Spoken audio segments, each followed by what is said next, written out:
শ্রীকৃষ্ণ বলেছেন, যে সময়ের মূল্য জানে সে জীবনে কখনো খালি হাতে থাকে না।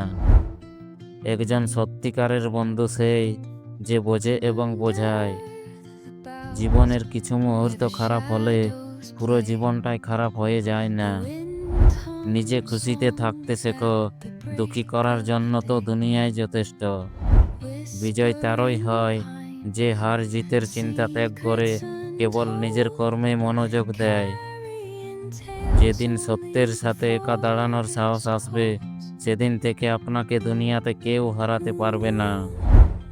সবাইকে ভালো মানুষ হিসেবে বিচার করা ছেড়ে দাও, কারণ মানুষ ভেতর থেকে তেমন হয় না যেমনটা বাইরে থেকে দেখায়। অন্যের ওপর নির্ভর করে জীবন কাটানোর চেয়ে নিজের শক্তিতে বাঁচা অনেক ভালো। পরাজয় তখন হয় না যখন আপনি পড়ে যান, পরাজয় তখন হয় যখন আপনি উঠতে অস্বীকার করেন। যে ব্যক্তি অন্যের নিন্দা করে সে অজ্ঞানী।